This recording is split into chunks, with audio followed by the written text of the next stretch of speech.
and welcome to Copenhagen. It's my first time in Denmark. I'm really excited. With this I have unlocked my 13th new country, I think. The first impression is beautiful. There are lots of bikes everywhere, lots of cyclists and cycling lanes. And it's a really windy day. As long as it's not raining though, I'm happy. I've checked into my hostel/hotel. I will show you more of it later. And now I'm heading to a bakery that I had saved to get myself some nice pastries.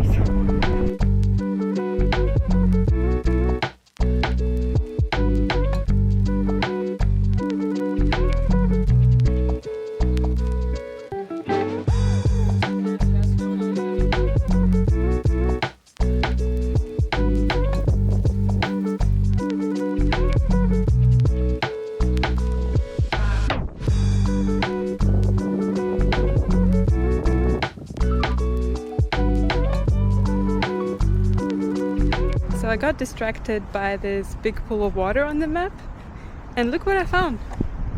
It's like a huge lake in the middle of the city. The lake I discovered is actually a group of 3 lakes stretching in a row one after another: St. Jørgens, Babling and Sotterdams. They used to constitute one long stream and from Middle Ages onwards were gradually turned into lakes in the process of dam constructions. Today it's a beautiful recreational area with walking and cycling paths all around. For lunch, I decided to try a Danish specialty, the name of which I can't pronounce, which is basically a slice of buttered rye bread with all kinds of toppings such as shrimp, eggs, potatoes, onions, and so on. It wasn't bad, but it was also not my favorite. It was definitely more than it seemed, and in those 15 minutes that I was sitting there, I think I was the only one who actually got 2 pieces, and now I'm really full. I only recently realized that Flying Tiger is a store from Copenhagen, despite the fact that it literally says that in the store name. And I was joking with a friend of mine who also loves this store that I need to find the biggest Flying Tiger in the city for ultimate experience. I don't know what I was expecting, definitely not a Christmas collection on the 1st of October, but the rest of the stuff was exactly like in Viennese stores. Afterwards, I dropped into a cafe to get myself a coffee and sketch a bit, but since I was pretty tired after only sleeping for 4 hours the night before, I soon headed back to my accommodation. And it's finally time to show you where I'm staying.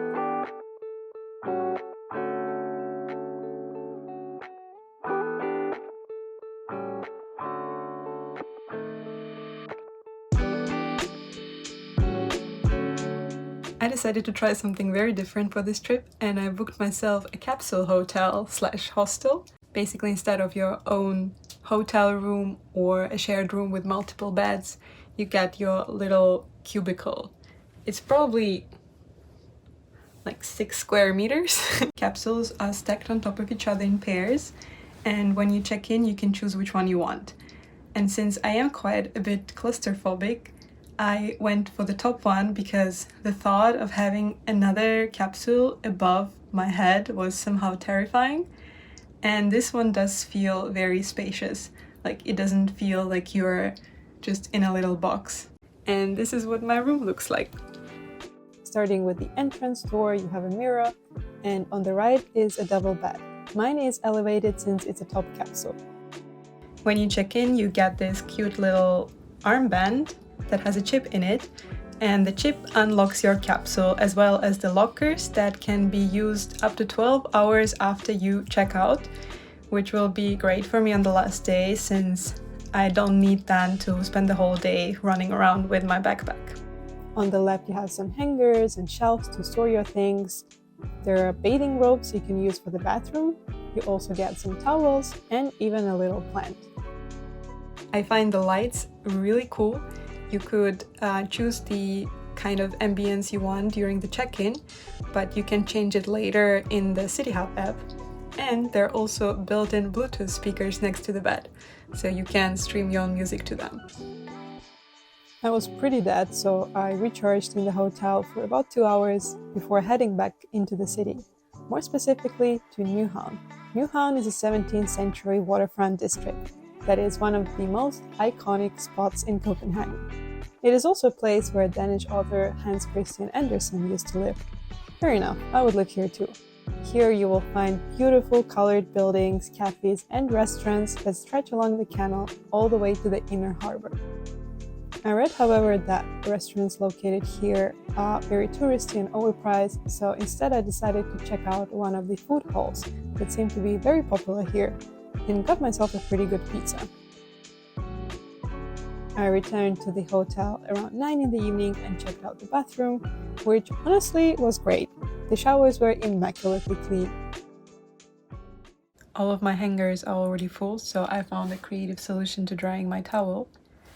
And there is still one thing to do today. Today is the first day of the Beachtober challenge and I really want to participate. Last year I made it half the way through and this year I want to stick to it and try and make a small sketch every day for a month. Today's prompt is Daisy and I think I already have an idea.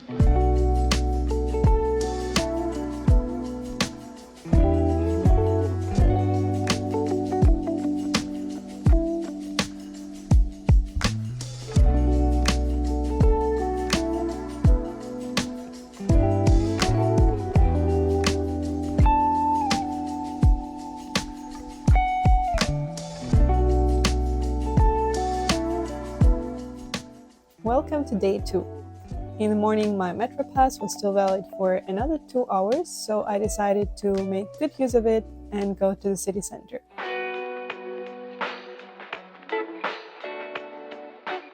I watched a beautiful sunrise at Newhaven where I was the night before, and then, I don't really know how it happened, my legs brought me to a bakery again. With nothing left to do, I got myself another cinnamon roll and a coffee. I want to go to a museum and the Round Tower later today, but it's 8 in the morning, so everything is pretty much still closed. To kill some time, I decided to walk around and headed in the direction of Maxstreet, which is one of the oldest streets in Copenhagen. The whole area was incredibly beautiful, with more cute houses and cafes behind each corner.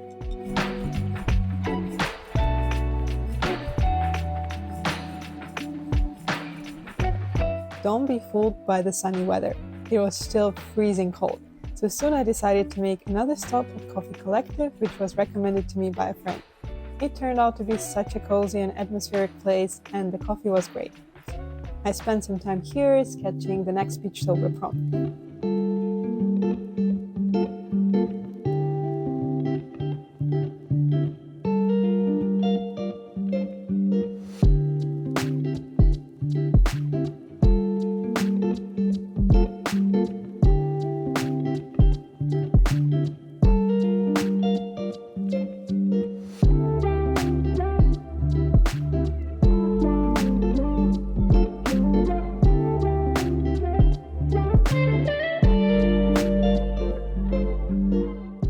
Around 10, I headed to the Round Tower, a 17th century landmark, which is one of the most popular attractions in the city. It was built as an astronomical observatory by Christian IV of Denmark and is considered today the oldest functioning observatory in Europe. When I came, it just opened, so the line wasn't too long yet. Once you're inside, you just walk up this spiral corridor to the observation platform at the very top. The tower ends with a very narrow staircase, which is controlled by a literal traffic light. And once you get to the end, you are rewarded with a great view over the whole city.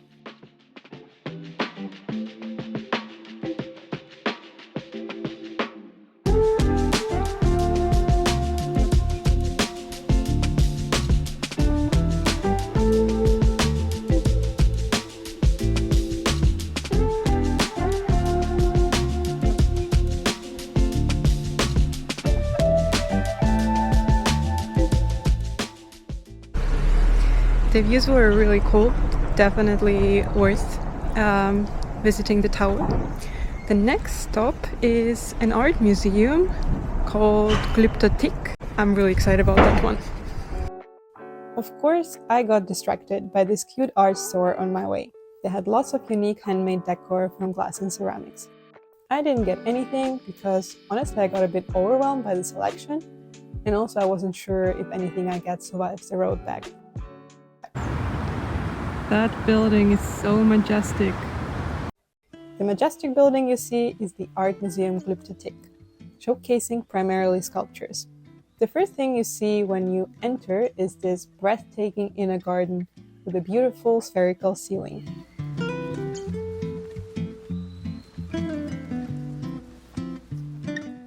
From here you take the stairs to designated areas, each displaying a different era, including exhibits from ancient cultures such as Egypt, Greece, Rome, as well as more modern collections from France and Denmark.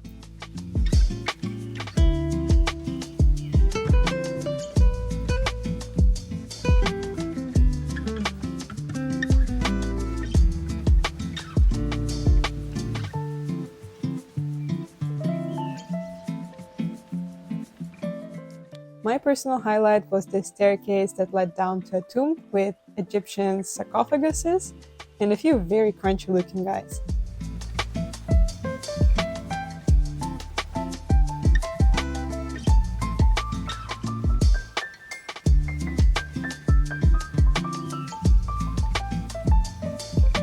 Of course, I had to check out the rooftop terrace too. You get pretty cool views from here, and it was simply nice to get some fresh air after hours of walking through the museum.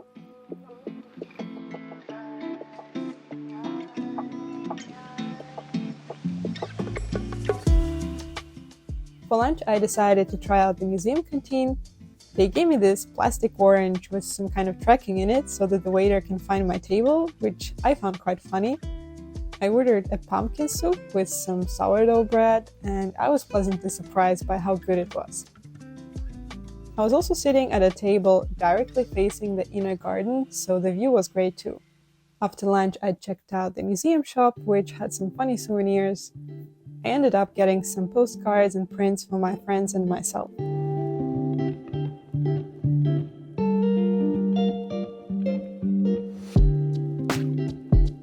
I mean, what can I say? There are bakeries everywhere in this town, and this cardamom croissant was just begging me to buy it. My next destination was just a few minutes walk away. It's a beautiful area called Castel, which quite literally translates to citadel, and is one of the best preserved fortresses in Northern Europe. There are lots of buildings you can have a look at here, including the Citadel Church and the windmill, but it's already worth to come here for a stroll through the huge park area.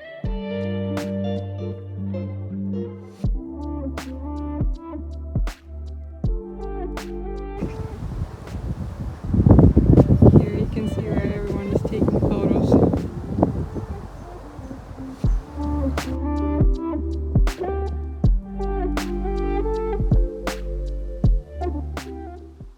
Everywhere you go here is just so uniformly tidy and aesthetically pleasing. There are little coffee shops everywhere, beautiful buildings, huge green areas inside of the city. Like, it's a heaven for people who love walking and spending time in nature, but at the same time living in a city that provides everything you need for life. Also, people here very clearly have a different feeling for temperature. I'm fighting for my life, freezing almost every single minute of my stay here. And this morning I saw a woman in flip-flops walking her dog, and it was 6 degrees Celsius outside. I picked a little friend, and he has been riding with me for a while now.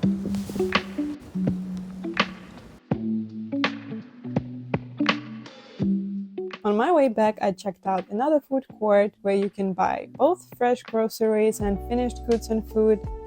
I also found an artist store with lots of prints, ceramics, and other handmade creations.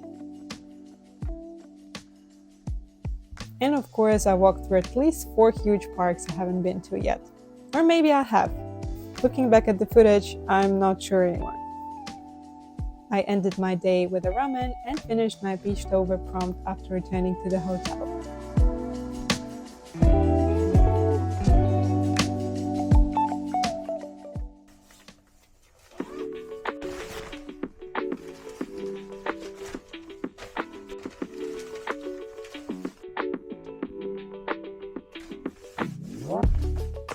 Good morning.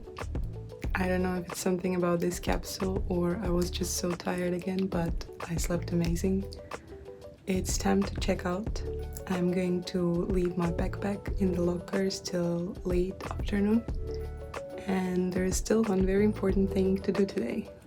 That's right, my experience wouldn't have been complete without renting a bike and cycling through the streets of Copenhagen. I actually could have rented a bike at my hotel, but they only had 4 or 24-hour options, and on top of that I didn't want to take it with me everywhere I go. So instead I rented a ride with an e-bike. I was immediately overwhelmed by all the traffic and didn't even think much where I'm going. As you can see here, at this point my brain started working, probably from all the fresh Danish oxygen, and I checked on Google Maps that I am indeed going in the wrong direction.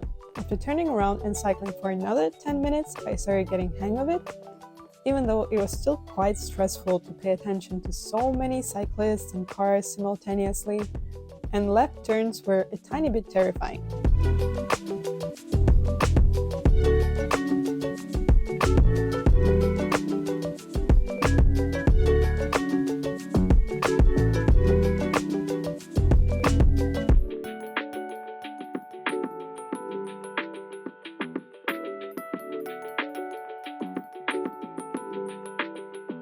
Since I used up a lot of battery going in the wrong direction, I got off the bike earlier and parked it in a designated area.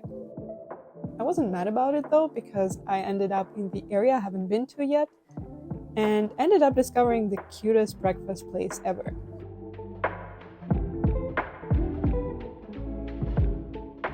Cups Bar is a single-owned cafe, and the first thing you see when you enter is this goodest boy ever.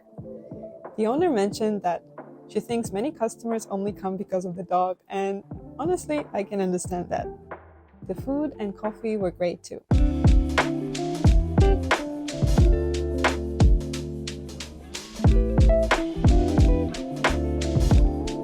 After breakfast, I headed to the east of Copenhagen because I wanted to check out a very special area called Christiania.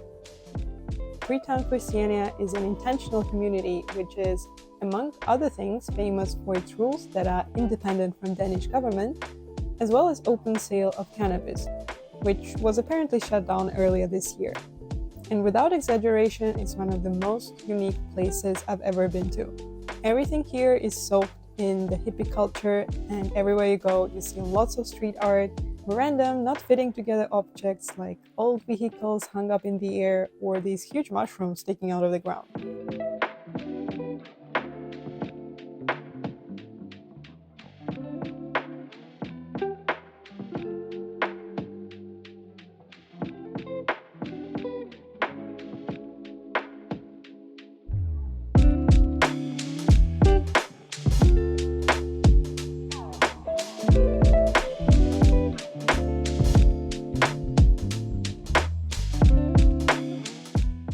Next, I went out to check out the Circle Bridge, an artist-designed bridge made to resemble a ship, and that's where I randomly met a Vietnamese girl, Tao, who was also solo traveling.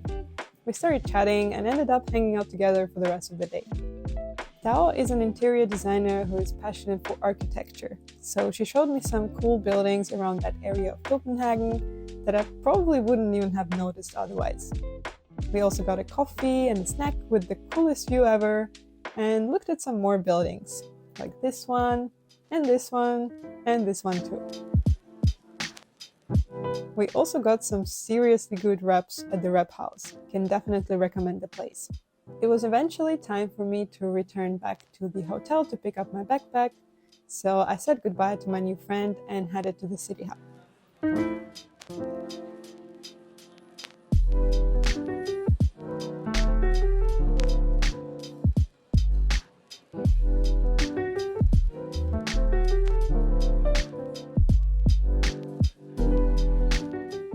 From there, I went straight to the airport, somehow managed to get on the wrong metro line and had to switch, but eventually I arrived without too much trouble.